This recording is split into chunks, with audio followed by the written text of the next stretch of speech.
Hi all, we are back and we're going to do the second bloom on glass. And the first one turned out really well. I like it a lot. But we're going to use the same colors, similar technique, but I'm just going to use different ratios. So I'm not going to put as much pillow paint on it as I did last time.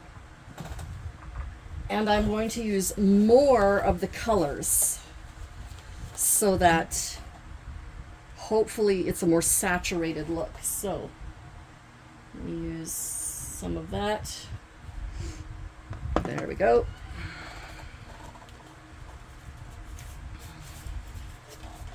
All right, I'm going to tip it a little bit. You can see the circle under the glass, so I'm going to tip it a little bit. There we go. Tip it this way just a touch. There we go. And now I'm going to spin. There we go. So that once we get the pillow paint going, once we get all of the rest of it going, it looks like I have some lumps in here. Let me see. I've got, yep, there's one. Where did I see the other one? There it is. Yeah, that might have been it.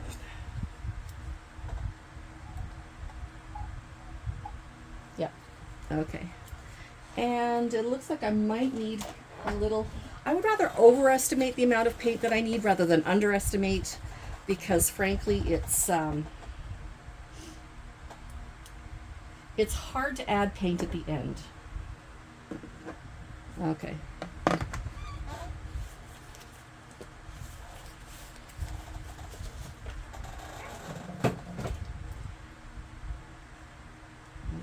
Spread that out a little bit to the corners so that this paint has ample space and flow to be able to move. There we go. There. Okay, so it's not perfect at the edges, but that's okay because it will flow and it will move. Let me grab another piece of paper towel. First of all, I'm going to roll the paper towel all over the floor. Then I'm going to use it on my hands. Okay. So let's start again with our navy. I may have used not enough paint because this is a much larger surface than, say, a little 4x4 inch tile, which I have done other blooms on, and I absolutely love the effect. Okay, and this time I'm going to layer a lighter color, so we've got some really good contrast.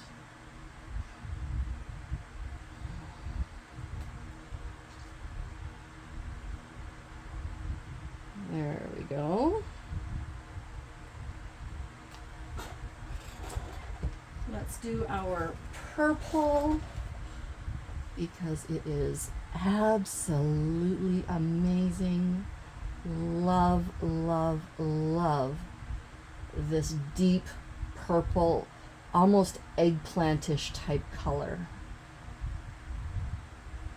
Not quite the same as a royal purple, definitely not as red as a violet. Oh, just gorgeous. And let's put a spark of gold on top of that.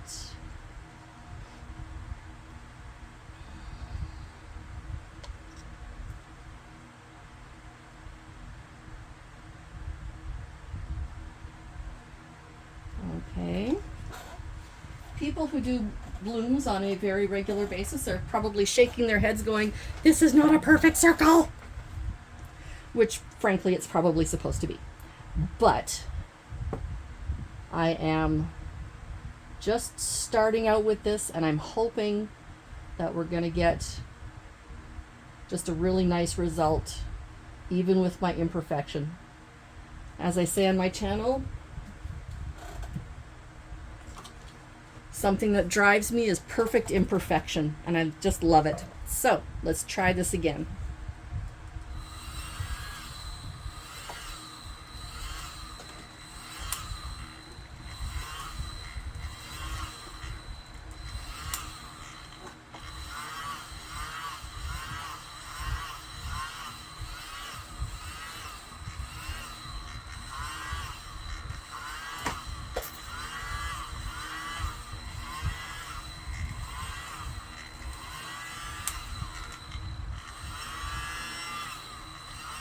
Oh, hey, here we go. Now we're getting some, maybe I have to do deeper.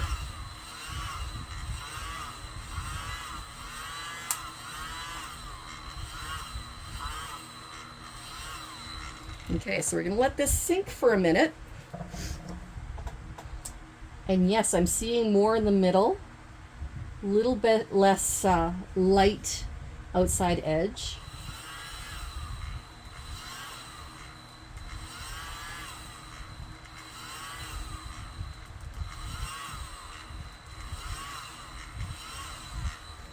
Okay. All right. I'm going to tip this more toward the center again because, frankly, it needs to be more centered in order for it to give, I think, a really nice result. You'll notice that I'm tipping very slowly. I don't want to ruin the cell structure. And if you move too quickly, it ruins the cell structure. So we're just going to tip it a little bit. Come on, maybe a little more. There we go. Okay, now it's moving too much. Okay. So I'm going to take off the extra paint out here.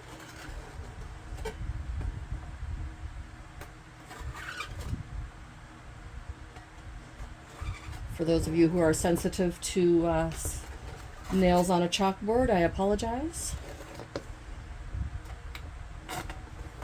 There we go. Okay.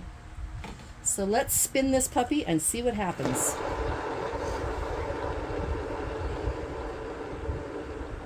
Look at that. There we go. We have a ton more color. Still have a lot of negative space. We're going to spin both directions because if you spin all one direction, the cells become skewed in one direction.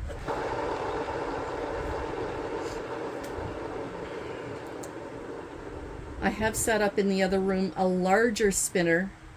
Well, there we go. Now some's come off the side here. Yep, that's excellent. A larger spinner for larger canvases. I can do up to an 18 by 24. Might even be able to get up to 30 inches on that canvas. I don't know for sure. But, oh wow, look at this. Here we go. Let's take off the excess.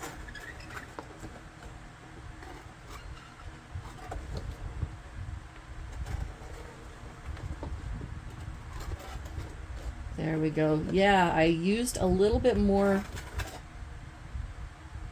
I used a little bit more than absolutely 100% necessary.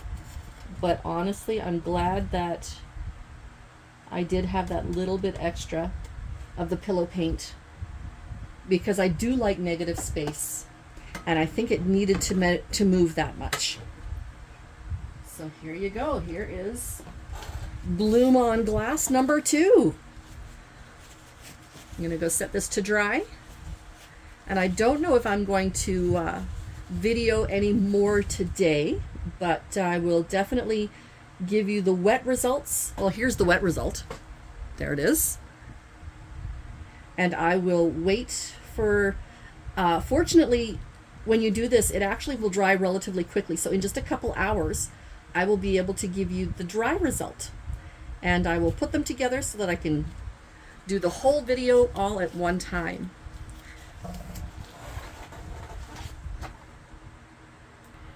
Okay, there's a slightly zoomed in version of the wet result. So I'm going to give it one last spin just to see if I can get any of this other stuff off the edges.